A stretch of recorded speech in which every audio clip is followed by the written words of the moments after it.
Okay, so I'm just gonna ask you a bunch of questions and like you can answer them however you want to. So if you feel comfortable or if you don't feel comfortable, it'll go as like intimate and deep as you want it to be. And if there's something that I ask and you're like, I don't want to talk about that, then we just won't talk about it. Okay. Okay. Welcome to another episode of Life in Bloom with Jess, where I have intimate and enlightening conversations with inspirational women in my life, asking them a set of questions and learning from their answers they share based on their life experiences. And these women have helped me along my way, and maybe they can do the same for you. My next guest is a skincare guru, sister, daughter, and friend. She is 22 years old, born in Stockton, California, where we both call home and grew up together. She is a licensed esthetician and bartender, and she recently just uprooted her life and moved away from her hometown for the very first time to Las Vegas, Nevada. The rest of the world may know her as Makayla Dutra, but to me and forever, she is my not so very little baby sister, Butter. Welcome to the podcast, Butter. What an intro. Are you Like, nervous? Why? Like you mentioned earlier that you were nervous. Why? yeah, I don't know, because I've never done a podcast before. I know you're great at conversation and asking the right questions. Like, you've always been really good at that. So I'm excited to see, like, where our conversation goes, but still a little nervous. Like, nervous in a good way, not in like a, oh my God, I don't want to say anything, but just like, this is exciting. Gerald and I were literally talking about this last night. Do people in your regular life call you by your actual name? Yeah, they all call me Michaela. Who is they? Like just the people that you know, like the people that you. like, like my boyfriend, like everybody, like his family calls me Michaela, except his mom sometimes thinks it's funny to call me Butter. Like, she'll do it randomly. Like, We literally were talking about how I never, I can probably count truly on one hand in your 22 years of existence on this earth of how many times I've said your real name. yeah, Like, I just don't, but like none of us do. And so I think what we were talking about, I was like, I'm just so curious. I think it would be so interesting to witness her in her real life and see people talk to her and address her with her name. Cause like no one in our family says your actual name ever. actually, Apu has never called me Butter. You're right. Our You're grandma right. on our dad's side has always called me Michaela. Like, refuses to call me Butter for some reason. That's so weird. Is there a reason why she does that? I think it's her. When I asked her, she was like, "Cause it's not your name." I was like, Apu, like, what? She's like, "Your name is Michaela, not Butter." And I was like, "Girl, that Grandma." that that's interesting. No, you're right. She doesn't call you Butter. She only calls you Michaela. Well, even all your friends call me Butter, like that. I see as my friends, as family. Like, but my thing is like the people I surround myself with, I see them as family. So like they all have the right to call me Butter, but if they weren't used to that, they'll call me Michaela. Like my old friend used to call me Butter, and her whole family would call me Butter. But like, it's Is just it great weird? life. No, I don't think it's weird at all. I think when I was younger, I had a problem with it because the reason why I was called Butter was because I was like a chunky baby. So I think when I was little, I associated that with me being like a fat baby. Wait, that affected you? Are you serious? When I was like in preschool or like in kindergarten, I remember someone telling me it was because I was a fat baby, and I was like, Okay, who told you it was you were okay, that was like okay, can I so this is the reason why we called Butter Butter. It's because when she was born, she was a very chunky baby, but like not in a bad demeaning way. It was like the cutest, most delicious looking roly baby, and like we just loved, so it was never said in like a bad like body shaming way ever, but like we were just so obsessed with her, and her whole nickname used to be Butterball Turkey Burger, and yeah, then it went to Butterball. Mom calls you Turkey, Auntie Sal calls you Turkey, but like everyone calls you Butter. But I did not realize that that had an effect on you as a child. well, that and also like growing up, my like it didn't affect me like where I would hear Butter and I'd be thinking, oh, it's because I'm a fat baby, like blah, blah, blah. It was just more of like growing up. I don't know, you have that too, where like just in our genetics, we would go through growth spurts very weird. So like we would get chunky and then we'd get tall and we'd get super skinny. And then we'd get like chunky, skinny, chunky, like through our whole life. So I feel like it always was just like, you don't call me butter in front of people. Like I always thought like it was one of those like little embarrassing like family things, like it's your family nickname. Like, Oh my God. I'm so sorry. no, but I'm okay now. Like if someone who has called me butter my whole life calls me Makayla, I'm like, do you just not love me anymore? Like Yeah. all of a sudden I turned 20 and you don't want to call me butter, really? Like my whole Oh, oh my God. I'm like actually shook right now. I did not know that that you life. Right after that, yeah, I've had body issues my whole life. felt. But it wasn't ever said in like a bad way. Oh my God. It wasn't. It really wasn't. And like But of with course, but that makes sense as to why you would take it that way. yeah, like because When you're little, yeah, you're like, what the heck? like because I was a fat baby, I get called butter, and in my head, I'm like butter connected to like the food butter. It's not like I don't know what a butterball turkey is. Like, what do you mean? I don't know. They're yummy. Yeah, like I didn't realize that butterball turkey was like a type of turkey for the Yeah. time. Like I just thought like butterball turkey because butter round ball and a turkey. Like Oh, I didn't associate like anything else. oh my God. The drama surrounding this has me weak. Like Oh my God. I didn't know. Like I didn't recently find out butterball turkey was a type of turkey until like maybe 5 years ago. That's crazy. I love that. I mean, I'm glad that we're learning. That's hilarious. Yeah, growth. How would you describe yourself in 3 words? Oh, I hate these kind of questions. Okay, I don't hate these kind of questions, but these kind of questions always like stump me because I don't really think of myself in word way. I don't know. I'm like, what do other people see me as? Is what I like connect that with. So I'd say I'm outgoing. I'm pretty like energetic, like bubbly in a way. Um, I'm very smart. I'm just kidding. Okay. Say that. Say that then. Speak on it. I'm like I feel like I'm very I have really a really good head on my shoulders. I've always felt that way. Like I'm really good when it comes to common sense and like just like right and wrong has always been very clear to me, which is Hmm. why I feel like I was a very stubborn child because in my head I was like, well, I'm not doing anything wrong. Like like I know I'm doing something right or wrong. Like there's coffee on my laptop. Bro, at some point I need to tell you the story of like my cat and my laptop. Wait, what's up with your laptop and the cat? Bro, so I didn't have my laptop for like a few weeks because I was on the phone with a therapist trying to get my cats registered as emotional support animals for Hmm. when we moved into the apartment. Because I was like, well, one, the pet deposits and pet rent is absolutely absurd. Like it will raise your rent like $100 $200 like per cat, and then the deposit it's like a whole nother security deposit for the animal for each cat. So I was like, well, I need my cats, so I'm gonna try to get them registered. So I'm on the phone with this therapist, and she doesn't want to give me the certifications for both of them. She just wanted to give it to me for one. She said I didn't reach or meet the criteria. So I'm like, I'm on the phone trying to tell how distressed and how like I'm in a like how I have such paralyzing anxiety that I need both of them for two different reasons. Like, please give me my cats. I can't survive without them. And my kitten decides to jump on the bed at that time. So I'm like on the phone like this. I'm like, please, please, please, like give me my cats. And I look to the right or the left and I watch my cat bite the corner of my laptop and my entire screen is out.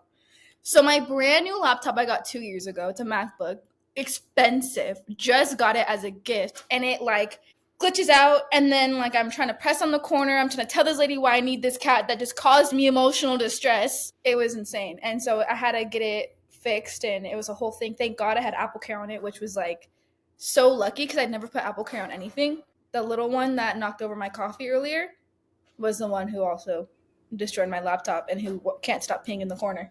Not them being the source of your emotional distress. Honestly, it's bad. I'm like, you're so lucky you're cute because I saved this one from the street. So it's like, I can't give you back to the street. Like, I took you from your original mother. Like, I can't just like give you back. Like, I'm stuck with you. Oh my God. Yeah. Speaking of mother, who is one of the most influential women in your life and why? Talk about segue. Talk Speaking of, about you considering giving back your cat to the streets. Just leaving the door open and see what happens. he wouldn't run out. Who would I consider the most influential woman in my life? One of the most influential women. One Yeah, and why? Yeah, whatever, whoever you want to say. honestly, you. Me? Yeah, you. Which I fought the idea for the longest time because You fought the idea? I don't want to be Jessica. I don't want to be Jessica. But like my entire life, I was just thinking about this the other day. Like, I keep on seeing TikToks of like little sister, big sister, and I'm like, ugh. Okay, okay, I want to dive into that because first of all, thank you. I didn't expect that answer. But before we get into the why, I want you to tell me why that's something you fought for so long and what that means. So I feel like as the little sister, I feel like all little sisters can feel this. Like, you look at your big sister as they can walk on water, like they could do anything, and like especially you, I feel like from what I had seen, because I feel like we didn't grow up all together as much as like other sisters could have. So Yeah, because we're like 10 years apart. yeah, and like you moved away and you went to college, and I feel like for me, like I would watch you like through whenever I seen you in San Diego, like when I got a phone, like I would see all the stuff you were doing. So on top of that, I would just see you as like this celebrity. Like you were my own personal celebrity. Like I just looked up to you. That was like a cheat that was attainable to me compared to like looking at like an actor or whatever. Um and I feel like because as a little sister, you in at least with my experience, like I would instantly compare myself to you. Like or when people would tell me like I was like you, it wasn't like I was offended. It was like, great, now I have like that's pressure. Like it was pressure on me that no one put on me, but it was just something I put on myself. So I feel like a lot of my life I fought it just because I was like, I don't want to be like her, but more, not for the fact of who you were. It was more the fact that I didn't think I could ever be like you Why? What does that mean? because I saw you as like my celebrity. Like for me, like you were perfect. Like you were this perfect person that like perfect daughter, perfect niece, perfect granddaughter, perfect like sister, perfect everything. So like I could never be perfect in like the way you were, and it wasn't like how you carried yourself or and like nobody ever made me feel like I had to be like you. No one ever said, why can't you be like your sister? It was just more of like the pressure I put on myself because I saw like everything you were doing. You know what I mean? Like in my eyes, and I feel like you are in generally like so successful, like I would just look at you like I could never like be like that. So I'm just gonna not even. And if people said that you were like me, would that be upsetting because it's like did you have this feeling of I'm trying to be my own person. I don't want to be compared to that? Yes and no. Like I feel like as a sibling you have that reaction, but it was more so the fact of like I could never be like her. So like don't try to make me don't put me on the same pedestal in a sense. How long did that feeling last for me? Or is it something that do you feel like that's something that you still feel? I don't still feel it. I feel like remnants of it, more of the fact of like I'm in my 20s and I don't know what I'm doing, and like you went to college or mom did this, or like just more in general of like where I'm at in my headspace. But I feel like that whole I can never be you or comparing myself to you stopped like around when I turned 20. I feel like it happened for a very long time, and I feel like around that time too we got closer. Like these, it's like since I turned like 18 or 19, I feel like we got closer. So I got to know you more, and I got to, like we had that chance to create that relationship.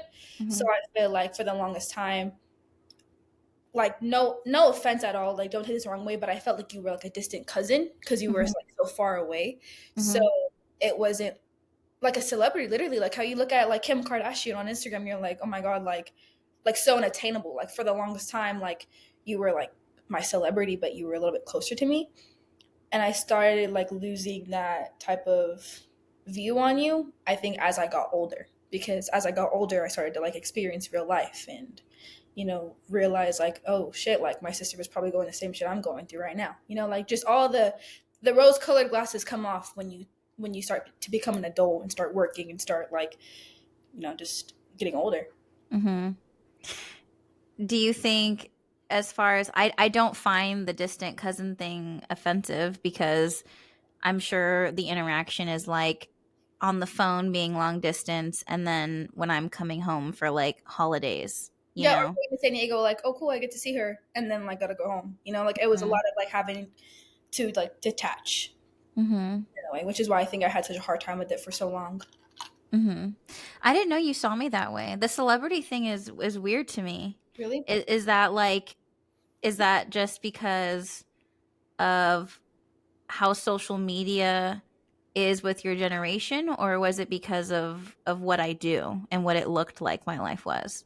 I think it was both. I think it was the fact that my generation was the first to like get Instagram and get Snapchat, and then like you were also super big on Snapchat and Instagram, and like watching you, and then like my friends telling me, "Oh, I saw your sister," or like it was just so cool to like yeah, that's my sister, like that's my own little celeb, literally like to show you off like you're my celebrity or whatever. Like I think it was a mixture of the both, and also because you took that platform and like created your career off of it. Like your career was always entertainment, so when social media became a thing, and like I would sneak it, I would see you, and like that was kind of like my knowledge of you too. Like what I knew about you or knew of you was mostly from what I seen on social media, Mhm. and then I get to see you.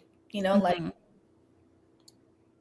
Did you think I was different with you in person versus how I was on social media? Do you think like you no, were able? No. no, and I think that's why it was so like crazy to me because like you've always been the same person on social media as you've been in real life. Like your personality has always been like outgoing, laughing all the time, like super silly. That's just how our family is. So it's like to see you like that on social media and then to like see you in real life, it was never a different type of thing.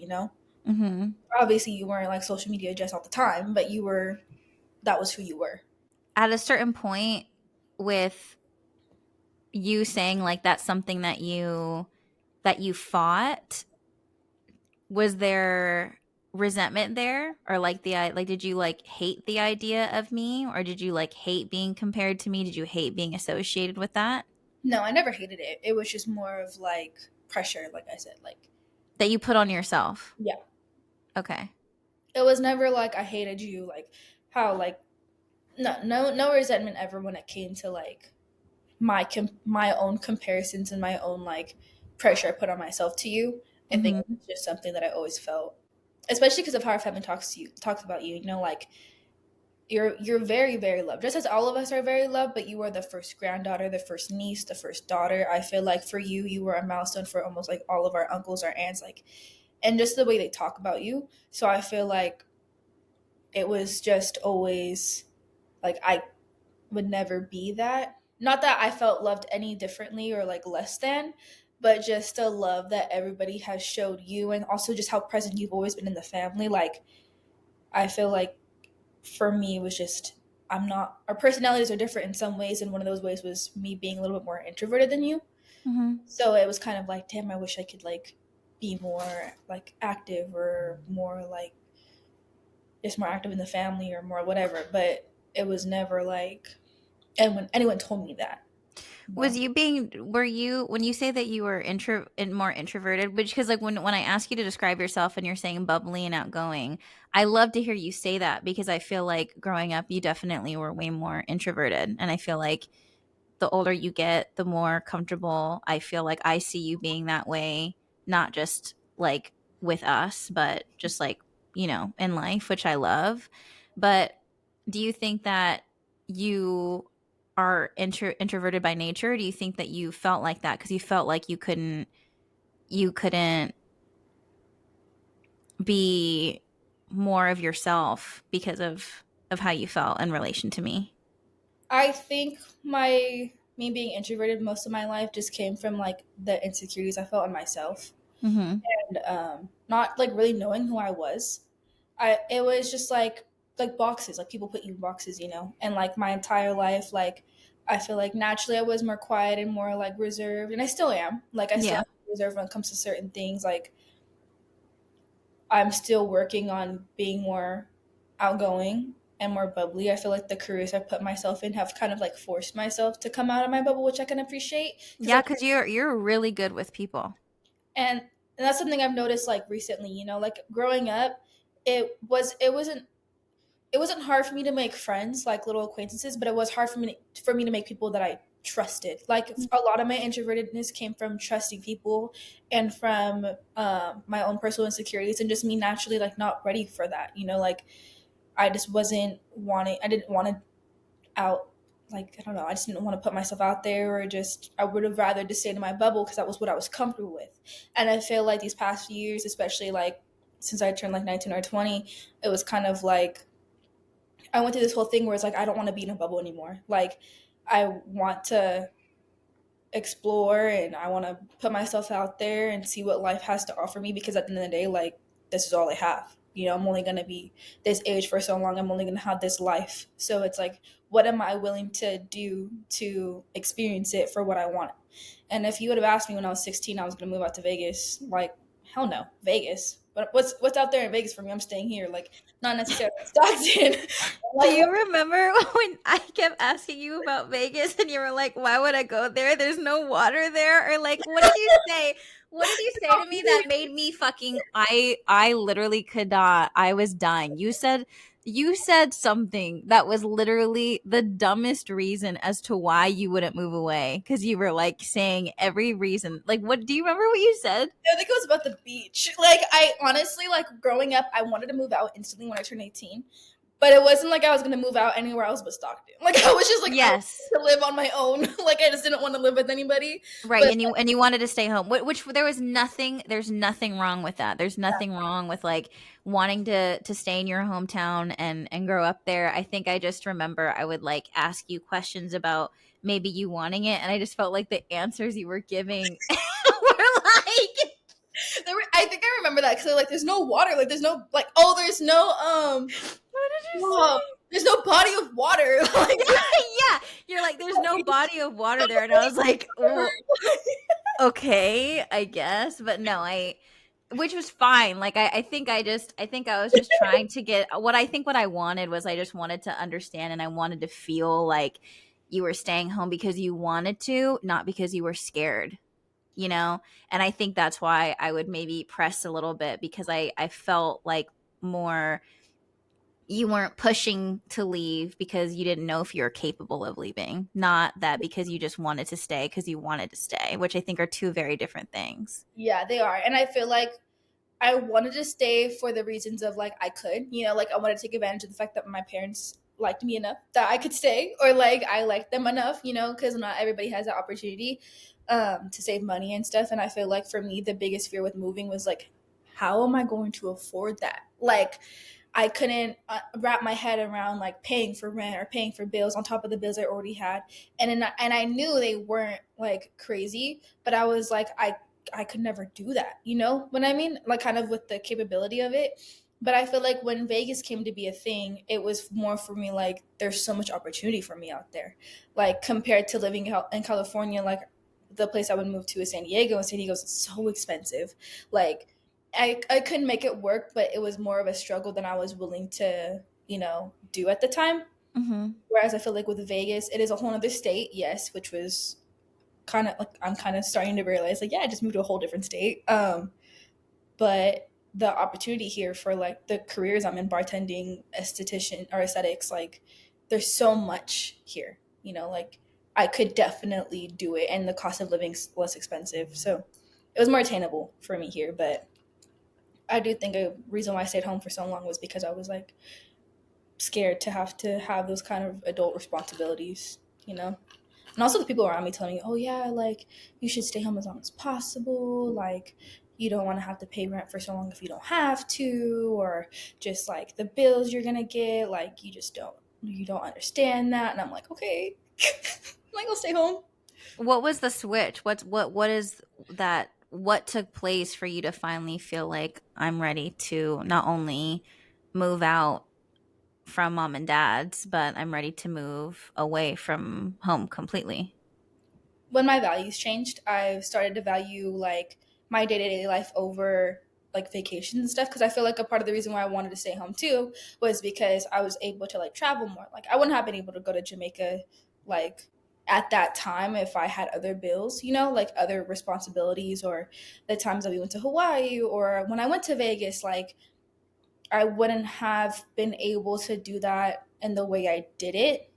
And I valued that, but I think I started to value like more my day-to-day life of like I want my own space. I want to feel more, I wanted to feel like an adult. Like I felt like I was just stumping myself living at mom and dad's and living in Stockton. Like by the time that we left, I was like, thank God. Like I couldn't stand being there anymore. There was like nothing left for me anymore. Like doors were closing left and right. Like it was almost like God and the universe telling me like it's time for you to go. And like I had been having that itch for a long time, and I felt so stunted, like mentally. Obviously, I could have grown and been an adult there, but I feel like for me, my entire life, I never wanted to stay in Stockton. Like I never. It was just like I don't want this for myself anymore. Mm-hmm. And also, like I know our parents didn't struggle and like put us through schools that they put us went through or put us through or like did everything they could for us to just follow the same patterns that they might have not wanted to when they were our age, you know. So I feel like for me it was kind of like I owe this to myself and like to my family, like to just see the world, experience more, because even like I don't know if I'll stay here forever. I mean it's a possibility, but at least now I know like I can move a state, like I can move and be okay and figure it out. Like you don't need 10 racks saved to do anything. Like you can figure it out, and you will figure it out because you don't have any choice. Right. What has your experience been like? And I mean, how you've been there for what? Like Three three, we- about 3 weeks? 3 weeks on Sunday. I want to say like 2.5 weeks, almost 3 weeks. What has the experience been like so far? I still haven't had that oh shit, like I moved to another state yet feeling yet. Do you just feel like you're on vacation in a hotel or something? Not anymore. I did for a while. I don't feel like I'm living in a hotel because I've started to like feel settled in at like in the apartment and everything. Um and I'm about to start my new job soon. So I feel like for me, it was kind of like unpacking. It was a lot of like, I gotta unpack. We gotta figure out how to pay groceries. We gotta do this. We gotta do that. So this past like week, I've been able to like just enjoy the space. It has been kind of lonely and boring just because of my boyfriend's schedule. Like he works 10 in the morning to like almost 11 or 12, and then he goes to sleep at like 4. So like I'm feel like I'm very much by myself a lot. Mm-hmm. That's never really bothered me. I think for me, it's just I'm ready to explore, and I'm obviously prioritizing like saving money and like when the time is right, then we'll start going out and exploring. But like for the little bit I have done, I just love the space here, the energy, the environment is so much like better. Even though it's hot already, like the people here just seem so much nicer, so much more welcoming. Um, it's just I just feel safer. Like I don't feel unsafe. I don't feel like I'm not at home. I feel more at home than I don't. Really? Yeah, That's good. yeah. What's the hardest thing about living away from home now? Honestly, I don't know. I think it's more of I don't feel like there's really anything hard about it other than the fact that like mom and dad aren't like 15 minutes away or they aren't there. You know what I mean? If Mm-hmm. anything were to happen.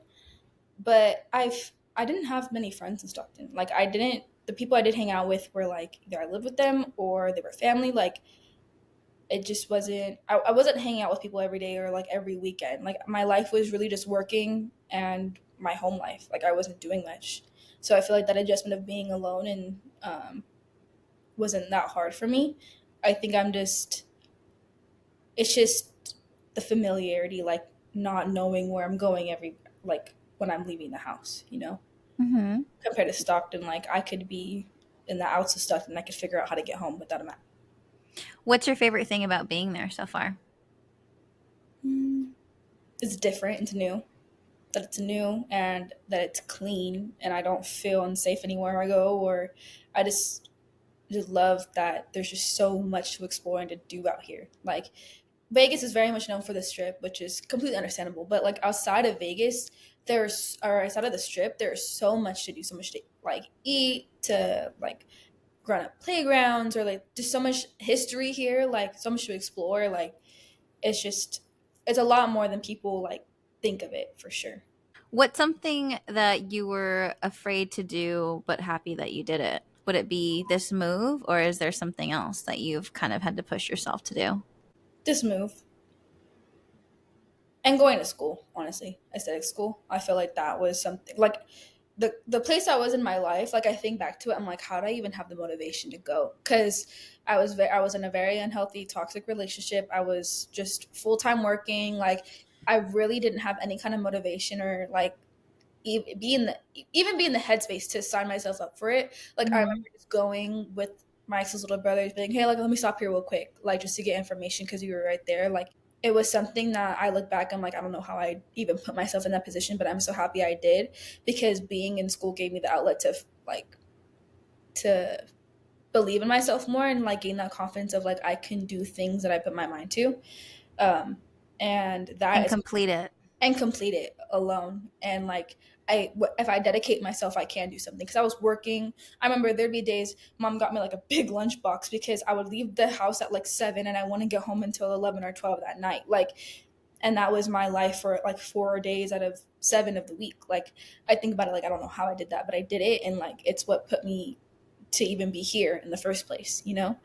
Um, and I'm really am just happy I did that for sure. When you are in a bad mental space or like having a bad day, how do you get yourself out of it? Is there something that you do or like a ritual that you recommend just to kind of like help you get back on track? I'm still trying to learn that. I feel like I go through phases where I'm like in the peak of my like mental health space where I'm like journaling, I'm like doing all the right practices where it's like instead of fixating on one thing, which I do all the time, I like take a breath and I'm like, okay, there's only one thing I can do about it right now, or if there's nothing I can do about it right now, then to accept that and to move on. Um, and I feel like there's been a lot going on right now, so I'm still trying to get a grip on that.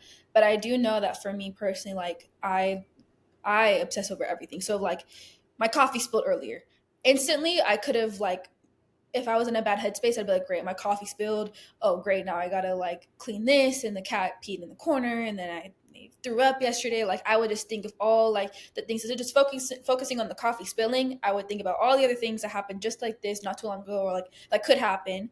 But I spilled the coffee and I moved on. Like you just gotta move on. You just gotta like take a breath and figure out what you can do about it in that moment. If you can, if you can't, you got to move forward and just keep going. Like you can't let things stop you because then you're just going to get in that habit and you're just never going to switch your mindset. It's definitely about switching your mindset for sure. Mm-hmm. What's something that you're struggling with right now, and how are you dealing with that? I don't know exactly what it is yet. I haven't like pinpointed it down, but I think what I need to focus on and like, yeah, what I really need to focus on is appreciating and being grateful of what I have and just appreciating like what I've done. I feel like I get so focused on like I haven't done this or like why haven't I done that that I don't ever sit with myself and be like, but look at what you have done. Like I don't give myself the grace or the gratitude or the appreciativeness that I would give somebody else. And I feel like that just stems down to like being hard on myself. I've always been hard on myself. Like I never feel like anything that I'm doing is enough, and then that reflects on the people in my life and like what I'm doing in my daily life. Like nothing's ever enough because like I'm not ever enough in my head.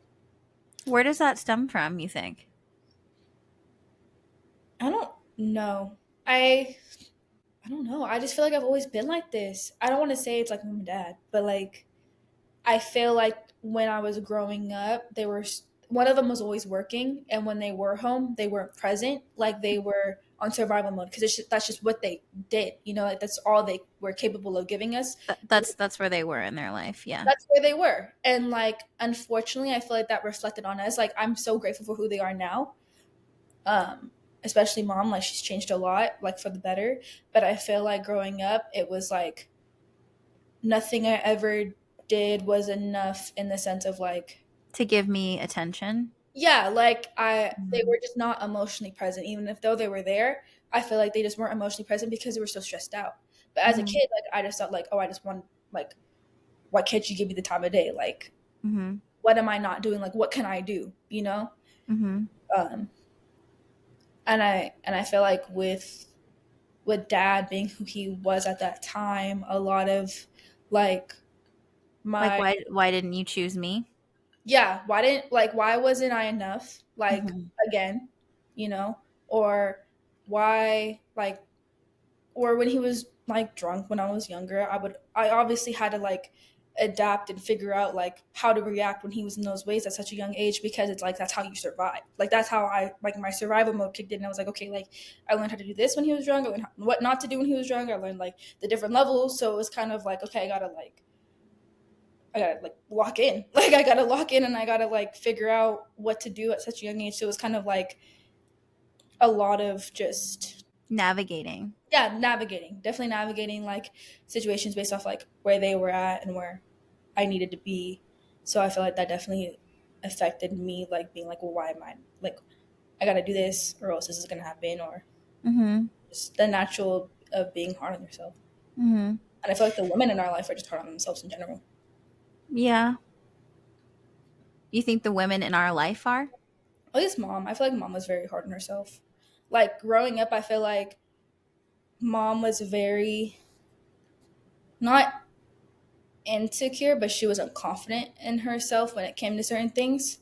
And I just like I feel like that reflected on me as like Mhm. I grew up, because I don't feel like I ever felt confident in like who I was or like my skin or how I looked like. And I don't know if I wouldn't say it's mom's fault, but I would say Mhm. like I feel like I didn't have like like a confident, like proud in themselves like person to look Yeah. at the ages that I needed it. I just remember being like in the first grade. I genuinely remember this, and I always look back at it, like being in the first grade, laying down in front of mom and dad's like mirror. It was like their closet, like their door, was a mirror, and I remember laying down, and I was in the first grade. Like, what first grade has this thought? Laying down, and I was looking at it. I was like, I wish I was that skinny. Mhm. Like, why am I in the first grade wishing I was skinny? And then I look back at little pictures, and I'm like, I was the tiniest little child there was. Mhm. Like You that were really tiny. Yeah, Mhm. like that thought, those thoughts have always been in my head. Like I can't ever think of a time where it wasn't, like of my Mhm. consciousness. And I don't know if it was just like because of what I was seeing, or if it was because of like generational trauma, because I know that gets passed down throughout like your DNA, or what it was where that moment where I was like, I wish I was skinny. Like what? Like why was I always so insecure in everything? Like everything Mhm. I was doing, or like what I looked like. And I do like now that I look back at it, I do think it had a correlation with my introvertedness, because I don't think that like your insecurities run so deep that it affects everything. Your Mhm. life. I don't know how old you were when or were you even, yeah, you were little. But I think you were like around 2 or so. Maybe like 1 or 2. Um I think that the diet culture, I mean, diet culture is always going to be what it is, and it's always there's and like some of it is going to be positive and some of it is going to be negative. I think now it's still crazy, but I do think that the conversation moves in a different way where it's a little more body positive, which I think is nice. But at that time, and especially like with like mom and dad's generation, everything was just like the way diet and the way body image was spoken about was just not healthy or body positive ever. And I remember when mom decided to go on like whatever diet that whatever she was doing, And this also even goes into like what you're seeing on TV and the commercials that are playing on TV and Yeah, all that kind of it stuff. It's does. just super super negative.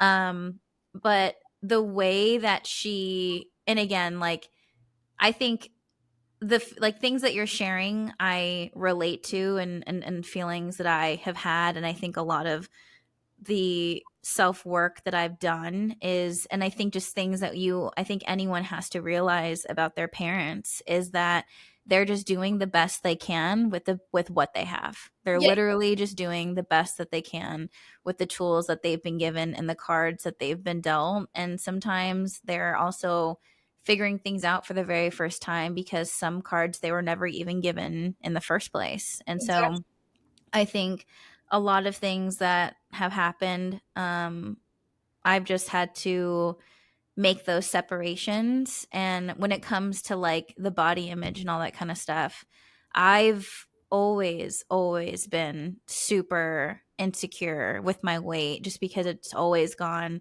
so up and down. And also too just cuz I was predominantly a very very heavy chunky kid, heavy set always. Like I'd say for the majority of me I wouldn't being say you're a heavy set. I would just say that like I mean, that's kind of you, but like I was definitely on the heavier side. And I think compared to, and I think that goes down to just like being a chunky kid and then also like genetics. I just think that, like, yeah, for sure. you I feel know, like there were I definitely had my chunky moments for sure. yeah. And I think a lot of kids always go through that phase too. But I'd say, like, for the most of my childhood, I was definitely on the chunkier side. And I didn't like kind of get my growth spurt until I think I was like a sophomore in high school. And so for the most part, I always felt very much like the heavier set kid.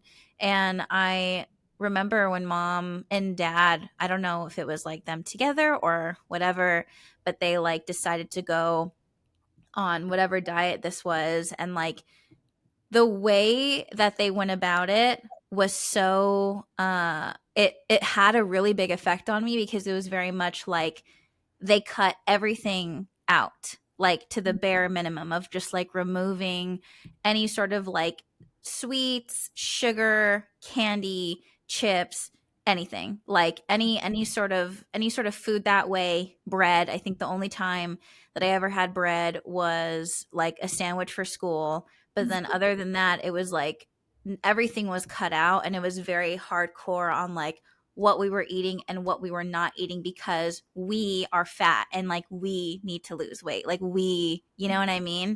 That reflected on And that like that's traumatizing. that really fucked with me, you know? Traumatizing. Yeah, that really fucked with me, and that fucked with the way that I looked at food and all that kind of stuff. And so I definitely had those thoughts. And I think too, I think it's very natural for any girl who isn't naturally just like scrawny and skinny, like isn't naturally that way, to like being at that age and looking around and being like, why does her body look like that and mine doesn't? And like, Literally, I remember being in the third grade and seeing this one specific girl being like, "Why can't I look like her? Like, mhm. why do I look like this? Why can't I look like her? Like, what is she doing that I'm not doing?" Like, And it's very and also it's like natural, like they're like she just naturally looks that way, you know what I mean? I think when you see so many kids who are just like naturally smaller versus like you just not being that size, hmm. and I think those thoughts happen out of like, I think those thoughts happen very very young and younger than we actually like to admit, because I remember being around that age too, and like looking around and like wondering why I didn't look a certain way. Or Kids, why are we thinking like that? You know what I mean? And like as girls, I feel like that needs to be talked about more because literally first grade, I am a child. I'm like learning how to do math, like adding and subtracting, and I'm thinking about how I look. Really, like go to a freaking field day, Miss Girl. Like go run and like eat some otter pops and enjoy your little childhood. Why are you thinking about how you look? yeah, and I also think so too, though. It's not like either of us naturally were interested in like active things, though, either. You You weren't. know, I think that's another thing where if you don't have that like natural interest or like natural gift of like being athletic and being interested in doing the things that are you're naturally moving your body, I think that also is another thing too, where it's like now it's not only this insecurity, but now it's like another level of mentally trying to convince yourself that that's something that you like to do and that's something that you want to do. Me being active now and going to the gym is a habit that I forced myself to have in recent years. I had to force myself to do that. That's not something that either of us grew up doing or grew up being interested in, you know. And like a lot of, that's just not how really any of our family members, as far as like what we would all do together, that just like wasn't it. We're not like running around like, We're not like freaking doing obstacle courses together at family reunions. Like we're not. yeah, we're not doing that. That's just not how any of our family. I mean, Dad played soccer, but I feel like the only When sport he was younger, yeah. I feel like the only sport that was ever put on me was golf, and what child wants to play golf? Well, he Like, tried to get me to do soccer, but I just like wasn't it for me. Like I was like, this could not be the most like opposite of what my soul wants me to do right now. Literally, like I just want to dance. And I feel like Yeah. also like money does have a part to do with it because like Very true. Very, very true. Activities and sports and programs are so fucking expensive. so Yeah. expensive. Like, why is it so expensive to let your child like run on a field and kick a ball? I don't understand. But also, like, I remember one time when I was we were dancing. I stopped when you stopped, and then I wanted to go back after like I did like some science thing, and mom was like, "Nope, you decided you didn't want to do it. It's too much money." And I was like, "Damn, all right, well, like, you guys Because have it me." was expensive. It was very, very expensive. It was an And expensive hobby. it was very expensive, and it's kind of like as a parent, you got to think like, is this something that's an investment, or is this just something like that the child wants to do for now? And it's kind of like when you're crunched for money, or you got to put your priorities elsewhere. Like those things have to go, And unfortunately. it also goes into like, you know, with mom and dad, how much they were working. It's like Yeah, it's a lot. being like the activities and stuff like that. If they wanted to put us in something that was extremely expensive, and then it's not like they really had the time to like be doing active things with us either, because both of them were always working so much. But have you been able to, or have you worked on that mentality of not being chosen at all? Because I mean, that's something that I've had to work on a lot in my life. And I think just because with our and things that, and we've talked about this a little bit before, where we're 10 years apart, but we've experienced similar things like at different stages in different ways. Whereas like, because mom and dad were so young when they had me, there are things that I experienced with them and in a certain way just because they were so young, and like they were very different. Their lifestyles were different. What they were doing was very different. And they were also still growing and getting to know each other as adults and as a couple and everything like that. And then you also had to go through a similar stage, but at a different phase in their life. And so I know we can relate to the same feelings, but just having a different experience. But I think something that I've had to work on for a really long time and still work on to this day is like having to separate that idea and letting go of the idea of like not being chosen, or why wasn't I enough, or why weren't you picking me over this? Because unfortunately, it really had nothing to do with that. It was never a matter of not being enough or not being loved enough or not being valued enough. I think both of them at different times were just so they had to focus on their own, I guess we can just say, like trauma and darkness. And this goes back to like not being given, I don't think either of them were given the tools to work through things in a healthy way. And so a lot of that was trial and error and trying to figure it out. And so I think like I used to feel that way a lot, and like for a lot of different things as to why it wasn't me. And it took me a long time to finally look at it from a different perspective of it was never a matter of choosing me. It was something that like each of them were going through on their own.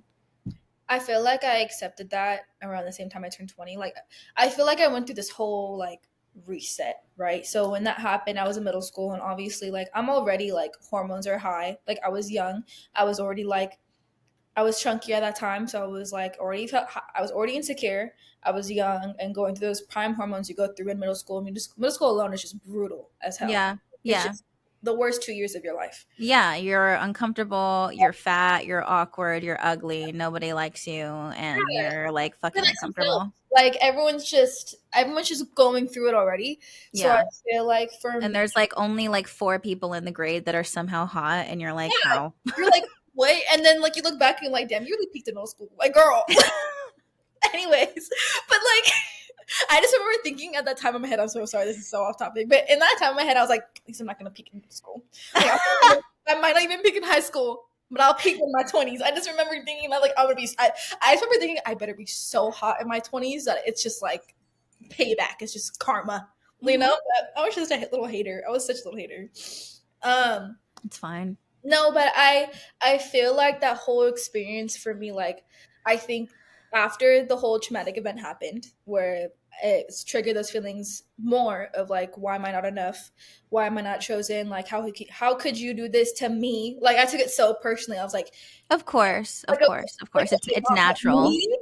Like, I was just like so baffled, like you're a child, you know, because you just don't understand like what that mindset, like what mindset they were in, or what places they were in their lives, or whatever was going on. And I feel like that ended up pushing me into, I ended up getting into a relationship really young, which I kind of wish Yeah. I did. But I feel like that relationship within itself was kind of like a byproduct of like all the feelings that I had gone through but didn't understand. And now I'm a teenager, and not just a teenager that thinks I know everything and very stubborn and won't listen to anybody about anything ever. Like I know everything, because also that made me kind of lose respect for them. And yeah, you're like, why would I even listen to you? Like, why would I listen to you? Like, again, in my head, they were there, but they weren't present emotionally. Like, I was already very independent my whole life. Everyone told me I'm very independent old soul, so I'm just thinking like, yeah, I know everything as a teenager, obviously already thinking that, but then on cherry on top, stubborn.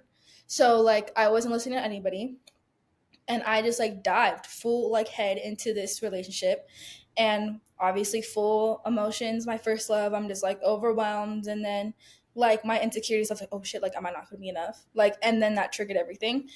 And then I finally got out of that when I like right before my 20th birthday, and I feel like that's when I like had this whole like mindset shift of like that was never my fault. Like none, because Do you think that you had to experience your own hardship at that young age to finally maybe look at mom and dad as like people and having to go through those experiences as well? oh yeah, for sure. When I turned 18, it was kind of like okay, now I'm an adult. Like I was finally able to look at it like you are your own person, and anything that you do, any way that you behave is a full reflection as to what's going on with you. Yeah, what you're going through, yeah. Yeah, what you're going through, and like trauma, whatever. Like And if I, what it, and like the capacity of what you have, like your ability to even function and like to focus on other things and to give to other things yeah, depending on like what's going on internally. 100% fully. And I feel like I started to accept that too when I started to realize, like, because that relationship was very intoxicating, where in the fact of like, I didn't even know who I was without him. Like, I genuinely left that relationship and I felt like I was going through like drug withdrawals, because I was like, holy shit, who even am I? Like, I don't even know who I am, what I'm doing. Like I was just like this full switch, and I was like, I need to get a grip, because I need to figure out like what I want to do with my life, because from the age of like 14 until 19, my entire life revolved around him and just has him with me. Like it was a very codependent thing. So like I need to figure out like I need to get a grip basically. So I went through this whole I guess healing journey. I should have went to therapy, but I didn't. Like I kind of used TikTok and YouTube or whatever. But but no, like it was kind of this awakening where I was like, damn, that had nothing to do with me. And I kind of I've moved throughout my life since then. I'm only 22, but in this past couple years I've kind of moved through my life where it's like I only have control over myself and what I do and what I allow to affect me. It allowed you to start that process of looking at things from a different perspective to on how you're going to move forward in your life. And I'll never regret it, because I feel like I went through that time and it definitely made me who I am, and that allowed me to look at certain situations a certain way. Hold on, the door's about to open. Let me stop talking. Hey. Oh my god, stop talking about him. JK, JK. Hey.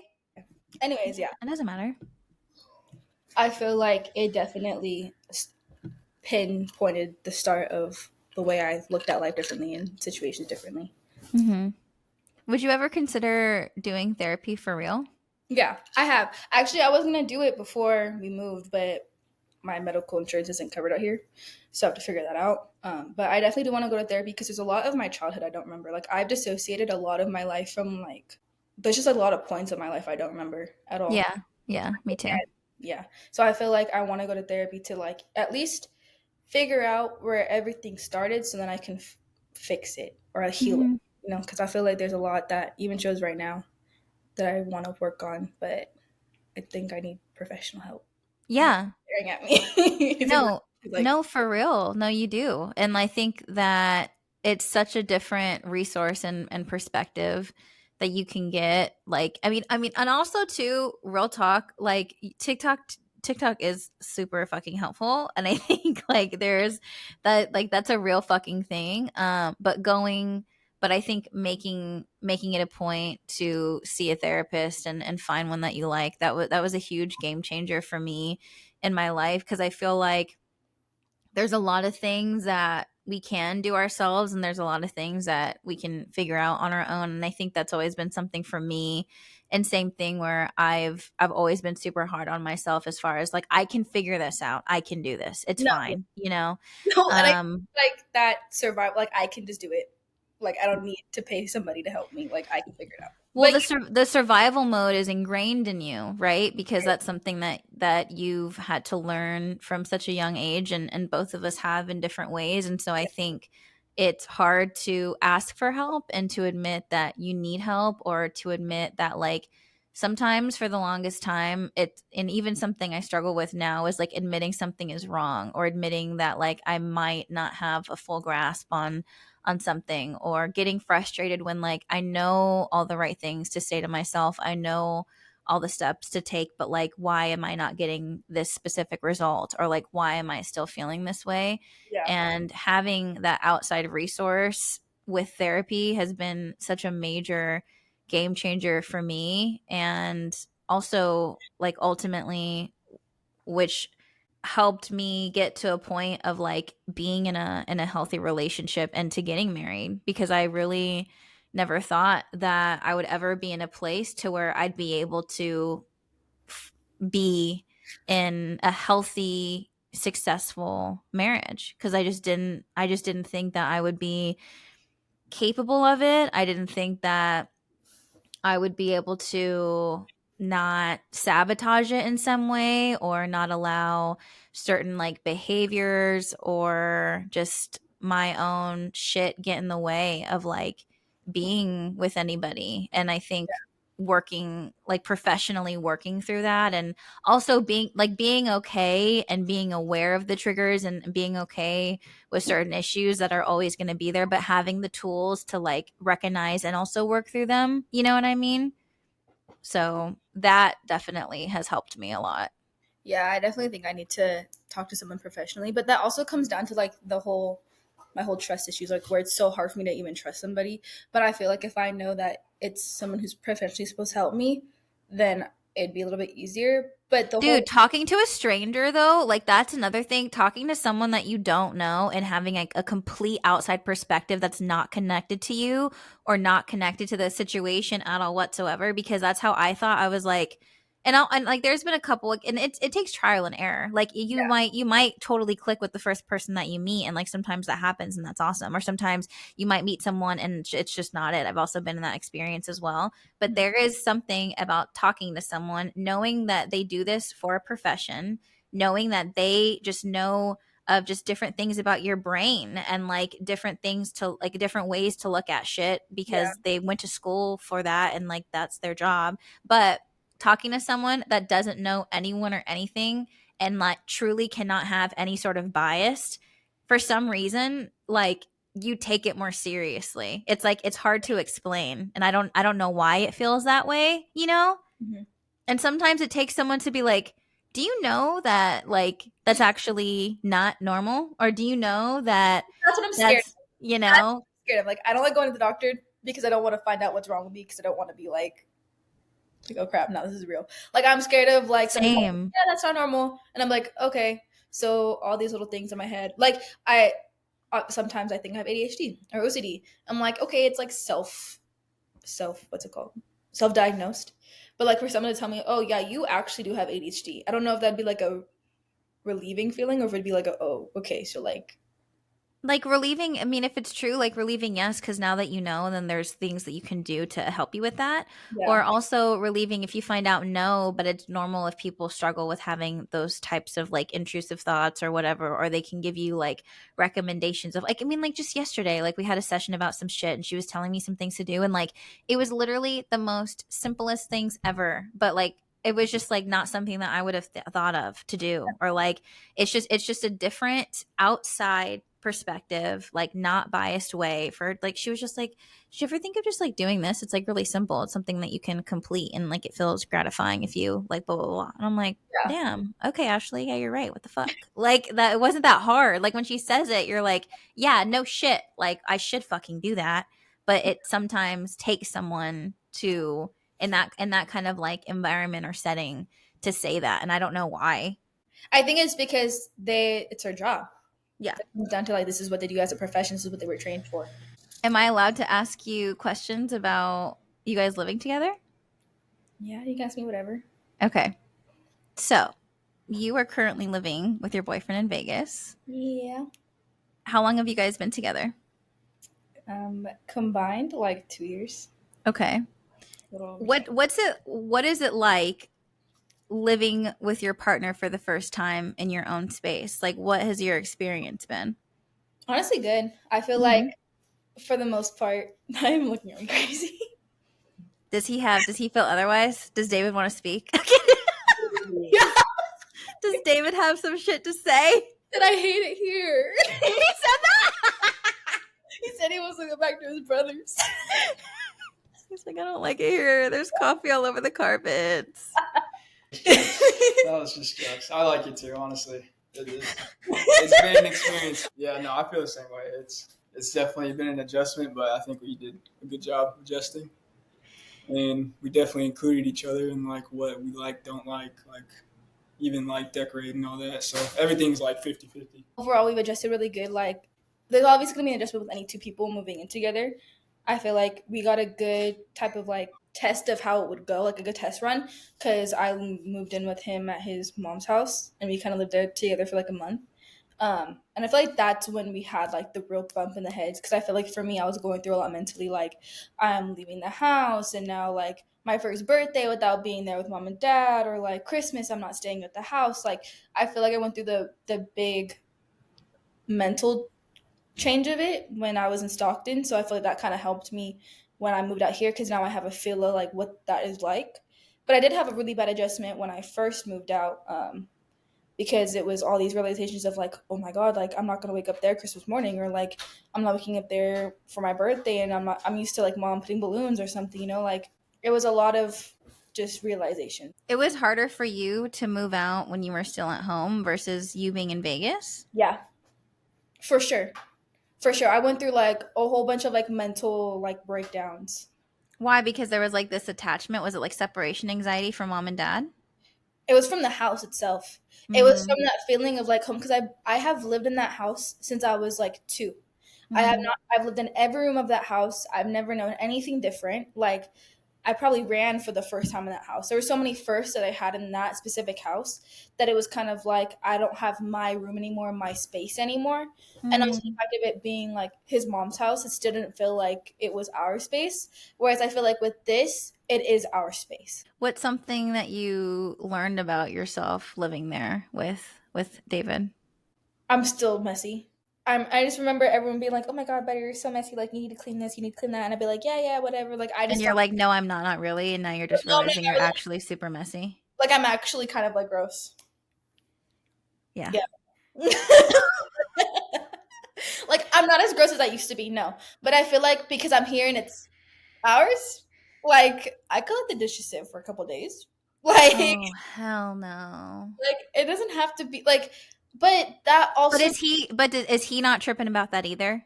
once it hits like day 2, he's like, "So we're not doing the dishes, huh?" Like Okay. he's Yeah. not like do the like no, but he'll definitely call me out when he's like, "Okay, you're getting too comfortable here." Like Which is good. So it's not like both you guys are just like, who no, fucking cares? it's good. That's why like I feel like me and him have always been really good together because we've always been like the perfect like opposites of each other. Like we I feel like on paper, I was just telling him the other day, I was like, on paper, I feel like people would never think that we'd be together. Just because like we're very opposite. But we're opposite in the best of ways, meaning like what I lack he's good at and what he lacks I'm good at. Like the things I freak out about, he doesn't, or the things that he freaks out about, I don't. What's something that you've learned from him? Quiet is good. Sometimes you just need to sit and be quiet and like not to say everything that comes out of my mouth, because I have this bad habit of like once I get comfortable with somebody, Mm-hmm. it's not a bad habit. It just shows sign of comfortability. But there's a lot of times where I don't think about what I'm saying. Like I'll just say things, and then I think about what I'm saying as it's coming out of my mouth, which can be funny because I could say some funny stuff. But most of the time, it's kind of like that could have just stayed as a thought, or you could have thought that through and said it properly. And Mm-hmm. also, like my emotions don't need to be at like 100 all the time. Like if Mm-hmm. something is bothering me, like for example, I needed to have all black hangers, like all of our hangers need to be black, and I like kept them out specifically. These are things I forgot about. Okay, I don't know why, but like I kept them out specifically, and I told him to throw out other things, and he ends up like throwing those like in the garage too. And I was like, I like kind of freaked out about it because I was like, how could you not think like that's not what you do? Da-da-da. And he's just like, chill, like it's not that serious. Like I can go grab them. It's not that big of a deal. How do you think the relationship has changed you? In good ways, obviously. I feel like I'm not as crazy. I used to be very crazy. I do have my moments where I like get really emotional and like I can't like hold my emotions back. Like I can't like have an adult conversation, but I feel like it's definitely like taught me that you don't need to freak out and throw everything and storm out to get a like to get somewhere. Reaction? Yeah, like I don't need to get a reaction out of you for like us to work it out. Like I can just be calm and sit with myself for a second and then come to you about it instead of working in emotions. And it's a lot of just like working out of toxic behavior that I've learned. Like, Yeah. and it's definitely helped me because he's not a reactive person. Like, it takes a lot for him to like get angry or to react to what I'm doing. Mm-hmm. He's very patient and like he's just not. That's not who he is. Mm-hmm. That's who I am.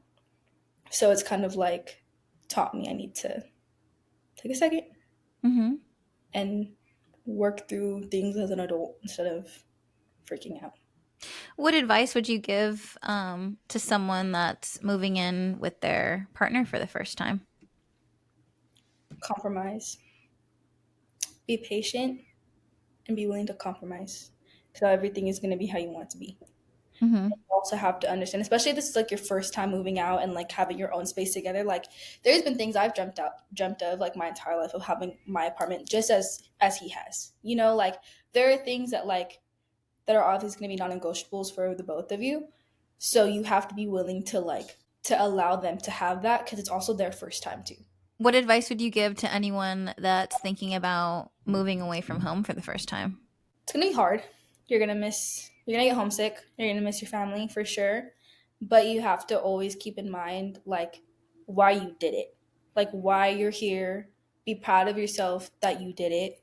Um, you definitely just you have your phone, and luckily for me, I'm only like an hour flight away from home. So like Yeah. it's like you can always go back. Like that's Mm-hmm. also the beautiful thing about it. It's like if you don't like it, you can always go back or you can find something that works out for you, but you just have to like be patient with yourself and allow yourself to fully adjust and like to get into your routine and experience everything for what it is before you decide to like run back home.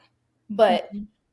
it is going to be an adjustment for sure, but at least for me it's been a lot more enjoyable than it has been like sad. And I Mm-hmm. say that now, but I'm sure for you it was a lot harder because you're across the country, but I do think that it always ends up being worth it more than it's not. What are some things that you do for yourself to like bring yourself joy or just to kind of like how do you fill your own cup? For me, like I take my skincare very seriously. So like very Mm-hmm. like down to like I take my hair care, my skincare, my body care, everything so seriously. So I allow myself the time to like do that without the feeling of being rushed. Mm-hmm. That's also what's helped me feel more like girly and like more cutesy and clean is because I take the time and I sit there in my cute little robe and I like do my face masks or wash my hair or whatever the case may be. Like I definitely take the time to take care of myself that way because that's what I value a lot. Obviously, I'm an esthetician, so it's like I've always been super passionate about skincare. So when I'm able to give myself that time that I can give other people, it feels very filling. Mm-hmm. And when I got my coffee, I'm set, Yeah. ready to go. Yeah.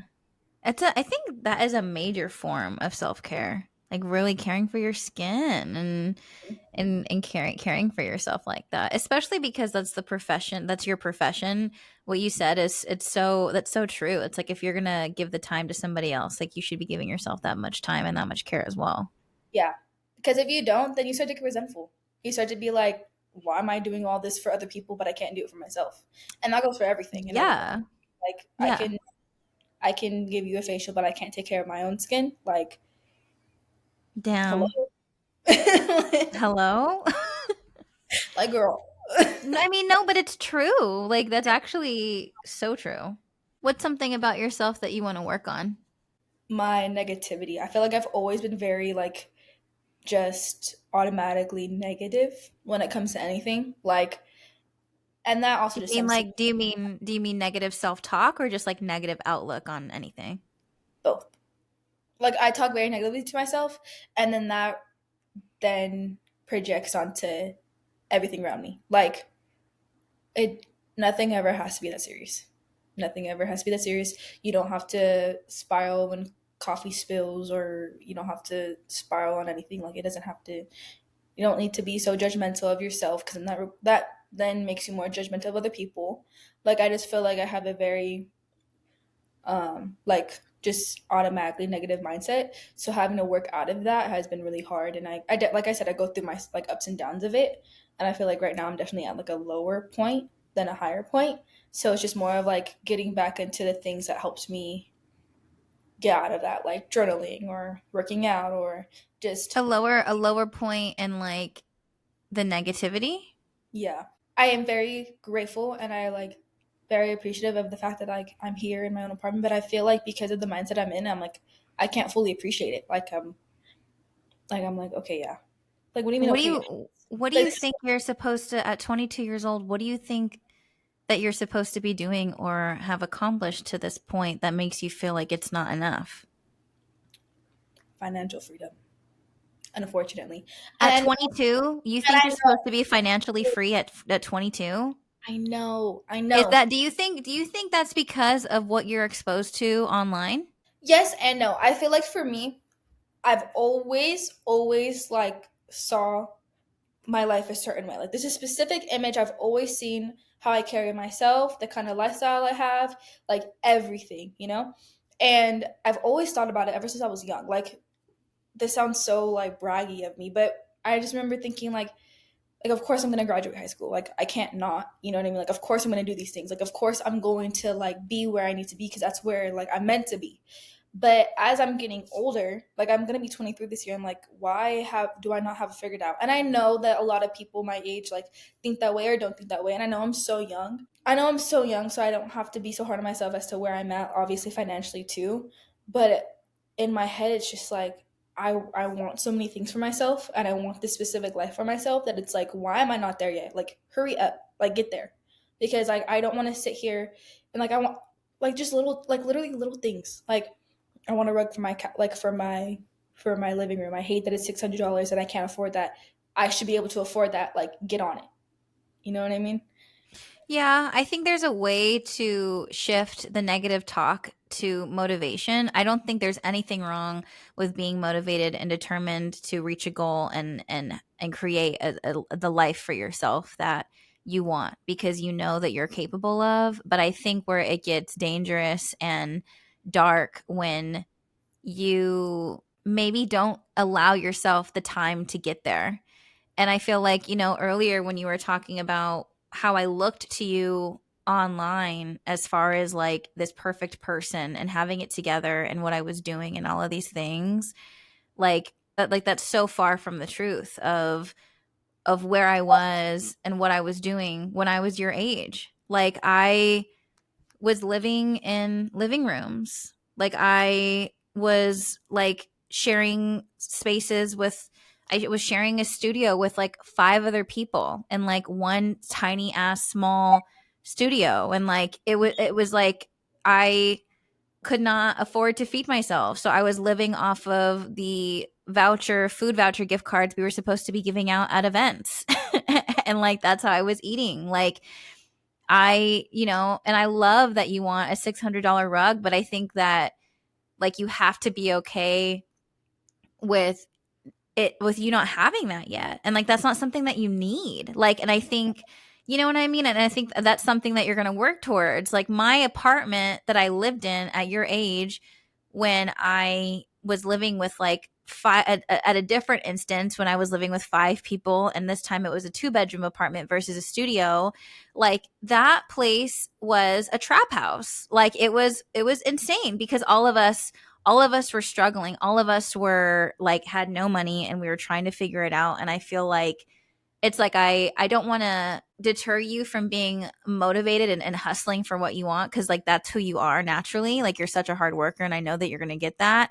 But I don't want you to put so much pressure on yourself to where like it's not going to happen like this, which is why I asked about the social media thing, because it's like I see so many people your age and who are younger who are like, who have these lifestyles, who have the fucking silver fridge and the marble counters and like all that kind of shit, which is nice, which like that is definitely people's reality. But for a lot of people, especially at that age, it's not even fucking close. Like our apartments were so disgusting. Like they were so dingy. They were so like it's just that's just not what it was, because at that time you're working towards that. And I want you to be like you said, like how you feel like you're not able to enjoy where you are.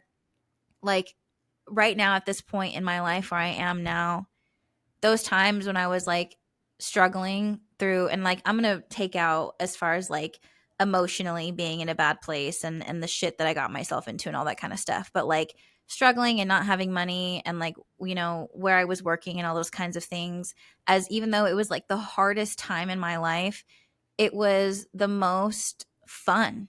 It was the most fun because you may not have financial freedom, but the freedom you have right now is to find out who you are. And if you focus on the other shit, you're going to miss out on that part. Yeah. Like that, to me, when all of us were trying to figure out who we wanted to be and what we were doing and where we were going to go, and even though all of us were barely like fighting for our lives, it was so fun. And I don't want you to be so consumed with what you think it's supposed to look like right now in this moment, because it's going to get there. You're going to end up where you're supposed to be. You know what I mean? And like it is you really do need to like sit there and make a list of the things that you've done. I mean, the fact that you left home and you moved somewhere else and you're in your own apartment, like that is more than a lot of people can say at twice your age. You Yeah. know, like it's really really hard. And like within your first 3 weeks of being there, like you found somewhere to work, you're going to be working somewhere, like it's going to be like you're already putting yourself in the position to be on the track to to get to the life that you want. Yeah. But I don't want you to try to fast forward this part, because this part is so fun. It's like messy and it's scary, but truly it's the most freedom that you're ever going to have of figuring it out. Yeah. And so if you stay so regimented on like on this idea in your mind, I think it's going to keep you from achieving something even better, because a lot of the times you end up accomplishing things and you end up in spaces and places that you don't even know you're going to be, because you can even think of that yourself of where you're going to be.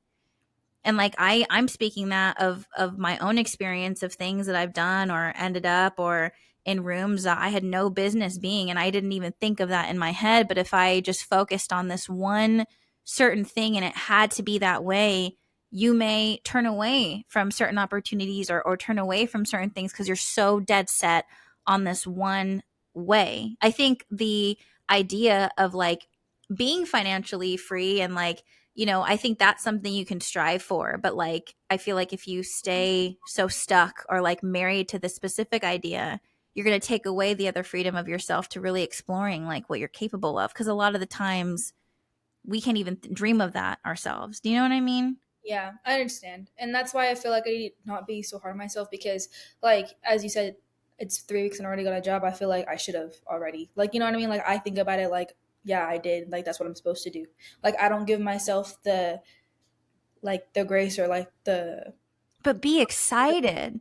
Like I think like and I there's nothing wrong with being goal oriented. Like there's nothing wrong with that. I don't think you should change that about yourself because it's really hard to be a motivated person in general. Like period. It's hard to like be someone who naturally wants to push themselves to greatness. People spend their entire lives forcing that mentality on themselves, and that's something that you've always naturally had, but like be excited about that, you Yeah. know? Like allow yourself to be excited, allow yourself to be excited about the life that you do have right now in this moment, and to like really experience those firsts, because that's a first for you. That's a first for you that you're able to, that you this is the first time that you have a job outside of where you grew up living in a completely new place, and you're going to have access to so many different people, and it's the first time you're going to be working in an environment like that. You've been in similar ones, but like you've never worked in a place like that No. before, and it's going to be scary, but it's going to be so much fucking fun in that kind of p- place. Like the friends that you're going to make, the people that you're going to interact with, like, you know what I mean? Yeah. I just have to let myself be excited, and like it's so hard. That's why I feel like I'm at a lower point of like where I am mentally, because I don't have this kind of excitement. Like I can't allow myself to like appreciate what I have, because it's like I should have already done this, or like yeah, I'm doing this, like it's what I was supposed to do. Like it's not like I give myself the feeling of like of being proud. You know, like when I told mom, or like I tell people like, oh, I got the job, they're so excited for me. I'm like that for me was like surprising. Like you were excited for me, because it's just like, yeah, I should get a job. I Like think maybe it'll be different because I think right now you've been in such a mode, like again, going back to survival mode of getting out there, finding the apartment, of getting settled. Like you're checking all of these boxes that are very stressful. But moving in general is stressful as fuck, and especially to a place that you don't really know is very very stressful. So I think that makes sense as to why you're still kind of in this survival mode. I think it'll be different when like when you get to go there on your first day, and like it kind of like you said how you still haven't had that moment of like, oh shit, like I actually live here. You know what I mean? I think right now still like you've been unpacking, you've like you're still taking shit out of boxes, you're still trying to get figured, you're still trying to create a space that feels like home. You know what I mean? Which is still all very like responsibility and chore based. I think when you finally start to have your schedule and like going to work and like, you know, being able to like, you know, after work fall into places that you've never been before, or you know, starting when I think when you start meeting people and start doing different things, I think that's when you'll be able to kind of like feel that way. So maybe it's just taking a second. Maybe that's what you need, like more like tangible things of like, okay, I've just been like, I'm going through the motions. I put the stuff in the U-Haul, now I'm in the apartment, now I'm unpacking. Okay, yes. You know what I mean? yeah, I think it'll start to feel different when when you truly feel like you're actively living this new life that you're trying to create, you know? that's why I'm trying to like just, it's only been like not even 3 weeks yet. Like I need to just take it day by day, and I'll get there eventually, and like allowing myself to get there. And that's kind of why I do want to go to therapy, because I'm tired of the highs and lows. Like I want to be like steady. You know, obviously things happen, you know, be a little bit higher than usual, or like a little bit like lower than usual, but I want to get to a point where it's like I can allow myself to be excited, or I can like recognize that I'm in this space and have the tools to work myself out of it, or at least make it livable. And work through. I think it can be very tiring of trying to pretend like you're not feeling those things or avoiding them. I think a lot of the times when we have negative thoughts or difficult thoughts, we immediately go into this mode of like, okay, no, no, no, I'm not going there. When really it's a lot easier for you to acknowledge, okay, I feel that. That sucks. I don't like that very much. Okay, next. You know, versus like that's not happening, that's not happening, that's not happening. Because then it like gets bigger and bigger and bigger versus like avoiding when we really just need to move through and move on. You know what I mean? I get, for me, like I can recognize what I'm feeling. I can like pinpoint to what it is, but then it's just getting out of it. Yeah. It's okay, now I feel like this, now what? Okay, I've recognized it, now what? Like how am I supposed to like just move on?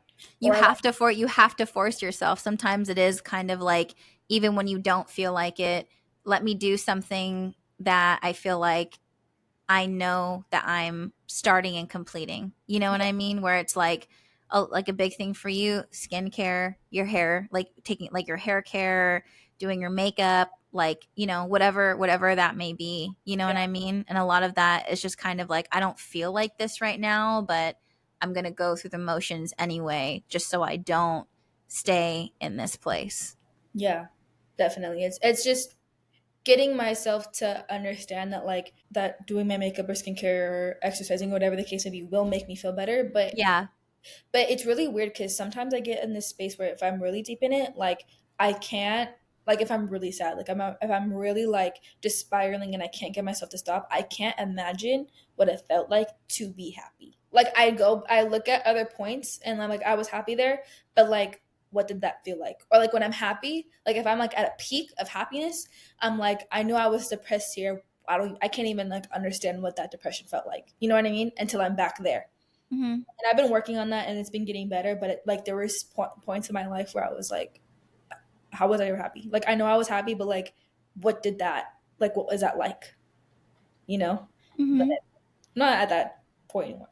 But there are times where I'm like I don't want to get to that point, so it's like I need to keep moving forward because I don't want to move backwards. I understand what you're saying. And I think sometimes if I'm in that place, I think I have to kind of accept the fact that like whatever happiness that was that I don't have anymore, that's not something that I'm going to feel again. Like that the next like me getting to this different place, the happiness is going to feel different because I'm a different person and like it doesn't have to feel that way, you know? I feel like sometimes that makes me feel better when I am thinking of like, why don't I feel like that anymore? How do I get back there? But it's like you can't move backwards. You got to keep going. I think Right. it's to like I think about it like when you're like what was I telling you the other day like about when it rains. Like I remember when I was younger when it rained I was so happy. I would stand there in the rain. But now that I'm an adult like I hate when it rains and you're like it's cuz you have responsibilities now. Like it's just like that. Like I look back at when I was like a teenager and like there were moments where I was super happy and now I'm just like how is like why don't I feel like that anymore? And it's because my happiness comes in different ways, not in the same Yes. way. Exactly. That definitely is like And welcoming that and open to that and open to finding out what that means and what that means for you specifically at this stage of where you are. yeah, definitely. And I'm trying not to like live in nostalgia or like miss too much of what that was like. I can appreciate it and move on, but I am excited to see what it's gonna look like as I get older. I've already noticed like I get so happy when I get a new blanket or like when my house is clean or like it's just different things that will make you happy in the same way or in different ways with the same like feeling. Yeah, What do you love most about yourself? I laugh because I make myself laugh when I laugh. Mhm. Like I personally think that I'm so funny. Like I have like I like the things that I say make myself laugh. Like it's okay if it doesn't make you laugh, but if it makes me myself laugh, like I will just sit. Like the other day, I just sat there and I thought of something funny, and like I could not stop laughing. Like I love like I just like my laugh, and I like Yeah. making myself laugh, which sounds so self conceited. No, But it doesn't. No, your laugh is infectious. I think that's a really, really good answer. When do you feel your most beautiful? my makeup's done, my hair's done, my outfit's right. Like it makes Mhm. me feel like, yep. Like when I take care of myself, honestly, like when I do my eyebrows or like when I do my skincare, then I do my makeup and then like my hair looks good and I have my outfit and like even if I'm not going anywhere, like truly, truly, if you look good, you'll feel good. Like in whatever way that means to you. Like it doesn't have to be your makeup or your hair or your outfit. It could be you in your freaking comfy pajamas and your hair up. If that's what you feel like you look your best and you feel good, like that's it. Like I genuinely have noticed that's I think that's why I've gotten more girly because I remember growing up like I never wanted to do my makeup or like wear like colors or like these past few years I've gotten a lot more girly and it's just made me feel so much more like feminine. I Mhm. feel like that's when I feel the best. What advice would you give your 15-year-old self? Oh God, uh, it's not that serious. Um, that a new day will come. Just to breathe, like take a deep breath and like, you'll get through it. Like I feel like at 15 I was very depressed and I was very like in my X phase and my trippy phase and like it just felt like the world was coming to an end and it was because of things that were going on or because of like my hormones or whatever and I genuinely remember thinking that there was a time in my life where I couldn't think of myself like past the age of like 30. Like there was times where I would think like I'm not living that long. Like there's no way. And I think just letting her know that everything will be okay, that the things that you have dreamt of are starting to come true, that like that you're doing what you have always thought you were capable of doing. And that to just keep on pushing forward, honestly. I don't like to ask if you have any regrets just because I feel like everything happens for a reason. Yeah. But is there like a lesson that you learned from a hardship that you could share that might help someone if they're going through the same situation? I think just going back to what we said, like truly how people treat you are is not a reflection of who you are as a person in some context. Obviously, if you're being an asshole, like you're gonna get treated like you're an asshole. But I genuinely feel like not to take things so personally and to think outside yourself. You really got to look at a situation like yes, I'm in it. Yes, this is happening to me in my life, but it's not a reflection of who you are and the things that you're doing. It's a reflection of them. And to understand that like you really just gotta learn how to separate the two. And I feel like that's the hardest thing you'll ever learn as a person, is separating like what people are doing to you to who you are. Mm-hmm. Like going back to like why am I not enough? Like what could I have done? What didn't I do? Like it has nothing to do with you. And I try to preach this to like any like young girl, like because it's so hard, like to truly understand that. But once you do, it's like mind blowing. You're like, oh shit, like it really did have nothing to do with me. Mm-hmm. Because if you allow people's actions to affect you and how you view yourself, you're the only person who's going to hurt from that. Mm-hmm.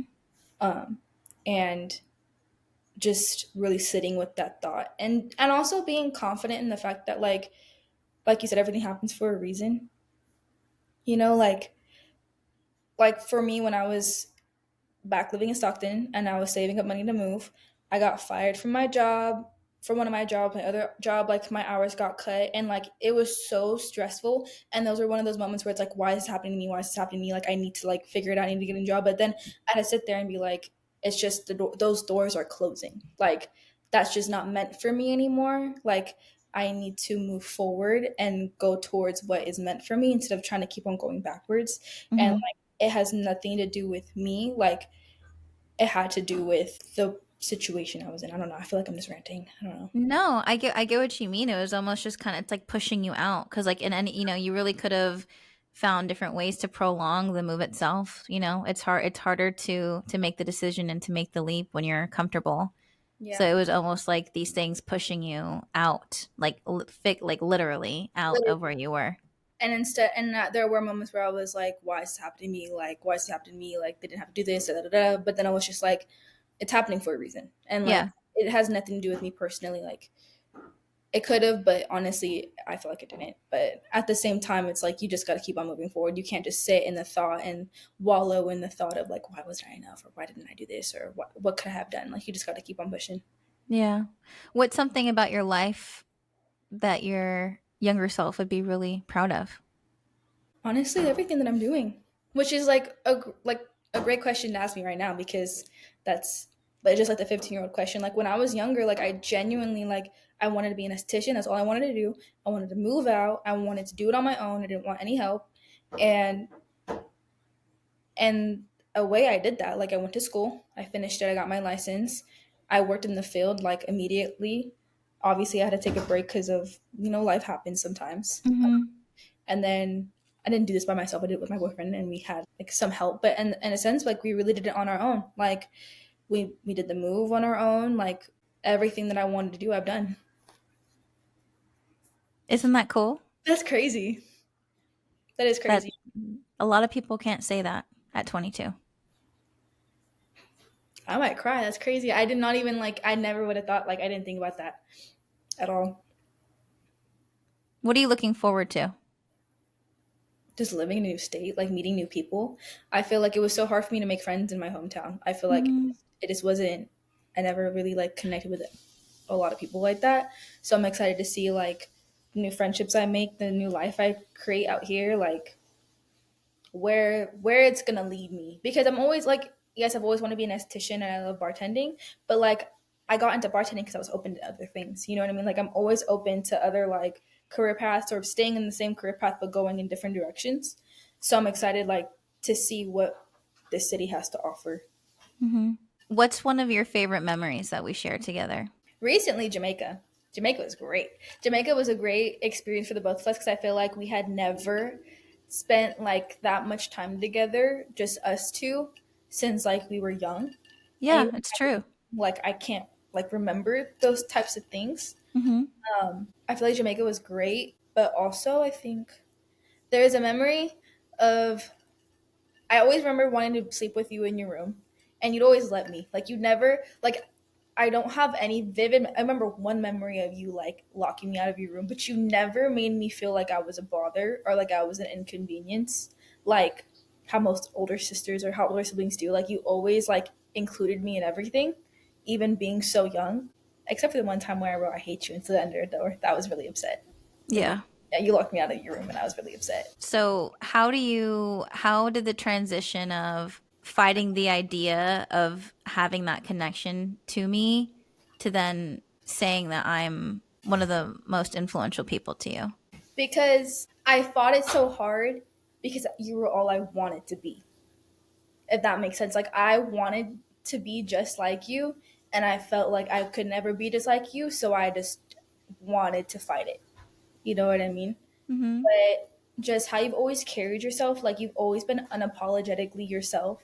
You've always just like down to how you like just down to your personality, down to like what you wore, like every like you were just like this big sun, like this bright star. Like I always just looked at you like you could walk on water, literally.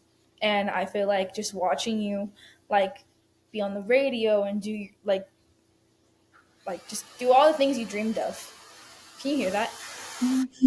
Hold on. I don't know why. Hold on.